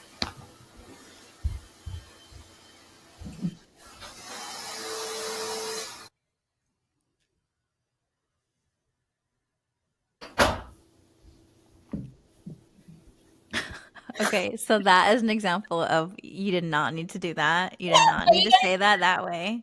I didn't know you heard me. That's Because a it's like pink. no, that's not it. That's not the way. I'm Okay. telling you right now. For success, that is not the way, dude. That's not the I'm way. so much like mom in that sense where it's just like I have no You did not need to say it that way. What you could have been like, "Hey, I'm recording a podcast. Do you think you can like pause that for like 10 minutes cuz we're almost done?" That's what you say. Okay? A lesson in this is I swear to you, the way you say things and how you deliver them can truly dictate the way a conversation is going to go or how your whole fucking day is going to go. But especially in your relationship, tone and the way you talk to someone and the way you talk to him, dude, is going to it's going to affect and it's going to affect everything. And I know I hear and recognize that sound cuz that's the way mom talks, but you cannot talk to him like that. you know, and I always think about how mom talks to dad and I'm like, why are you talking to him like that? Like it's just whenever like I can't like it's crazy. I know, but I just feel like I think that's something that Gerald and I work really really hard on is like a respect factor. And I we do not cuss at each other. Really? No. Like we never cuss at each other unless it's in like a fun, happy way as far as like this is so fucking awesome, but like I never cuss at him. Like why the fuck? Like you never. No, never. I never cuss at him. I never call him names. I never say anything like that's so stupid, that's so dumb, like nothing. I'm very specific on, and that doesn't mean that I don't tell him when he's frustrating me or hurting my feelings. I literally say things like, when you said that, it really made me feel this way. And I I didn't appreciate that, you know. Like I like that's how our conversations go. because I get what you mean as far as like the bad behaviors or the toxic traits. Like I we never yell at each other. And it's because in the beginning of our relationship, when I would get upset, because A, it's like what we've seen and then also what we've experienced. Like in like previous relationships, it was so intense, it was so loud, it was so toxic, it was so mean, it was so bad. Like it was just like things were being said, things were being thrown, things were being like, fucking thrown at the walls or punching the walls, or it was just so insane. Like it was literally insane. Like running after fucking fools down the street. Like it was so fucking crazy. And obviously, like with yelling and shit, like I had to rewire my brain of like, you don't have to be louder to be taken seriously. And I remember one of the first arguments that we got in, my I was starting to get really ramped up and I was getting louder. And he literally was like, I'm not going to talk to you like this. Like if like I can't talk to you like that. Like you have to bring it down.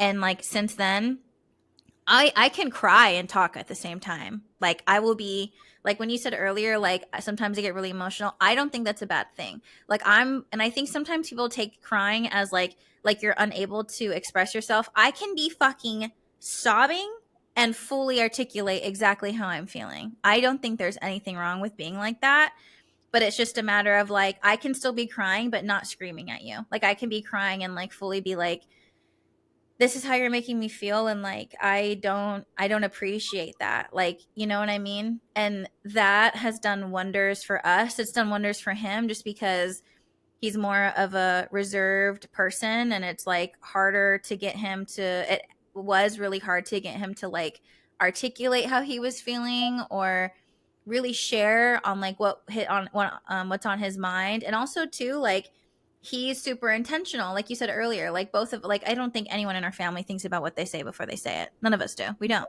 No one does that. But Yeah. he's very intentional about what he says, and he likes to think about things before he says them. And like when we're talking, like sometimes he'll pause, and I'm waiting for his fucking pause because I can see him. I can literally see him in his mind because sometimes he likes to ask. He's like he's trying to figure it out himself before he wants to say what he wants to say to me or ask me what he wants to ask me, and I just have to wait. I just have to wait for him to say it. You know what I mean? And I do think like the whole implementing of like we don't cuss at each other, we don't yell at each other.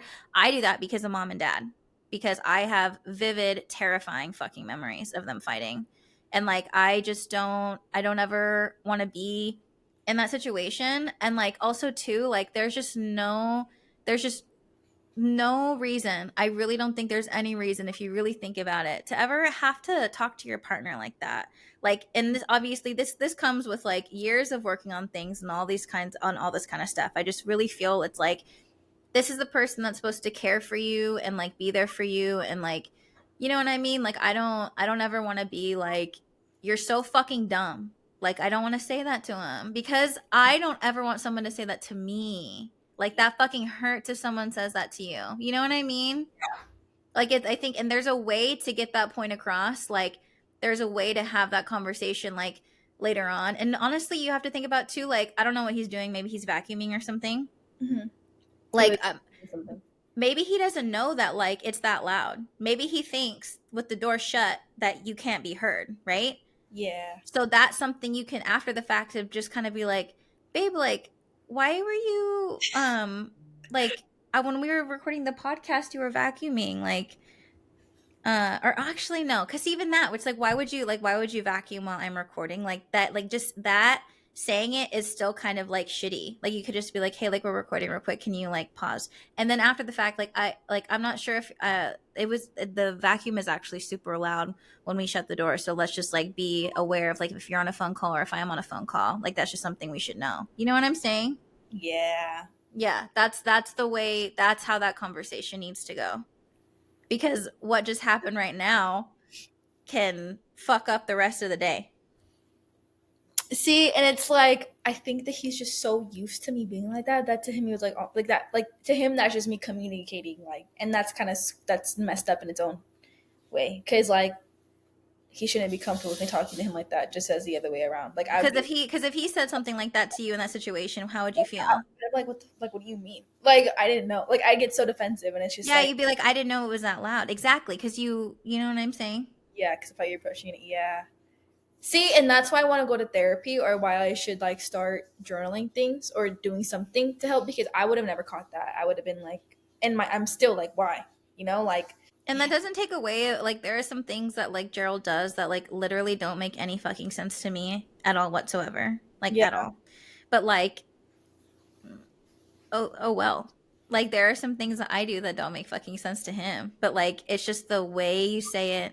There's always a different way to say it. There's always a way to, like, de-escalate the situation versus having that kind of communication be that way, and it changes everything with like the care that you speak to one another. Like, it changes how, if you want to be sweet to him versus if he wants to be sweet to you, like, you know what I'm saying? yeah. Yeah, because I don't know about you, but I hated it when like mom and dad would talk to me like that.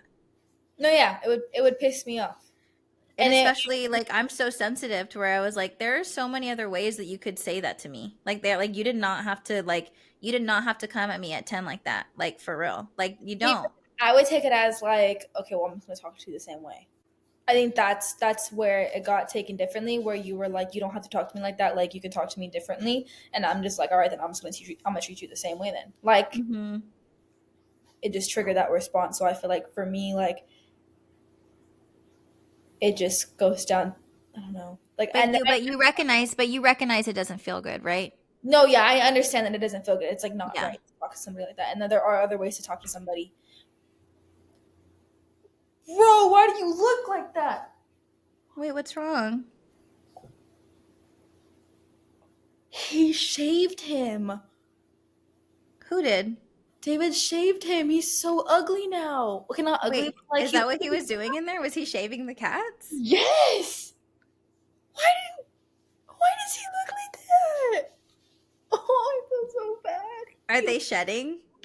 Like bad, Well, especially then that's why. Okay. So like look at, wait, was he vacuuming in there or was he shaving the cats in there? What was he doing? vacuuming. Oh my god, he looks so skinny. Was he vacuuming because he was shaving the cats? Yeah, I think so. Okay, listen. So, what if he literally was shaving the cats to stop them shedding all over? Because I'm sure it's been irritating for you. So here he is trying to do something nice. He's doing Okay, it and then he's cleaning up his mess. Okay, and then you go in there and you're like, like why the fuck are you? do you get what I mean? Like, do you See, get like, it? okay, so this is where the deeper problem lies. We were in an argument the other day, and it was something not the other day. This was a long time ago, and he said something. He was like, "Because I love you," and I was just like, "It can never like the reason like my reasoning for doing anything can never just be because I love you. Like it has to be like another reason. Like I cannot comprehend like him doing certain things for me just out of the fact that he loves me. For me, it's always like something else. Mm-hmm. Like I think that's a problem. Yeah, I mean, you have to Like let him love you. yeah, like I just can't like okay, you love me, okay? Like I mean, you have to believe that he loves you, and I would hope so since you just moved with him to a different state. I do. But then it's just like if I believe that he loves me, then why can't I correlate like why can't I treat him like that? You know what I mean? Like Yeah. I do, but I don't. Like there's times like right now, like I didn't like And a lot of that takes convincing, dude. A lot of that is just like you having to like tell yourself, you know? he is so skinny. That's okay. Like but like The streaks on the back are crazy. like he looks like a rat. He's fine. It'll grow back.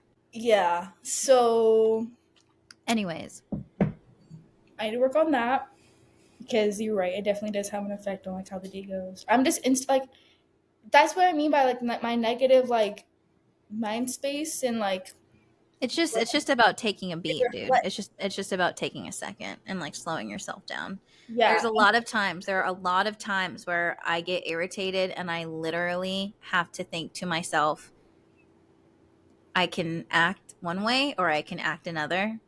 It's not that serious. It's unnecessary to take it there. And yeah I have those conversations and dialogue. in my head of like, I don't have to do this. I don't have to assume that he is not on my team. I don't have to Yeah. assume that he's doing this to me on purpose.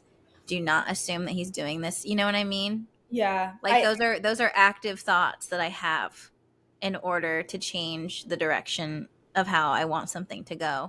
Or it's like the matter of like we have the ability to determine how something is going to pan out as far as like a reaction or an energy shift or anything like that. Yeah, that's definitely what I need to work on for sure. Is like my assumptions are very bad. Like I just assume everything. He's like, you just always assume everything. Like, and there's the things he tells me, but then I'm just like, okay, whatever. I'm just so quick to like brush him off, which is so bad. It's so rude. Now that I'm thinking about it, Mm-hmm. like the person you're spending your life with just brushes you off all the time. Like that's And think back to what we were talking about earlier when you were like, I just, I just wanted someone to like take me into consideration or like that understanding, that attention, you know? Like, you know what that feels like. And so I think sometimes when we think about those things or like remember the times that we've been in that space and know what that feels like. definitely just like being considerate. Okay, well, we'll finish with some fun questions. Are you ready?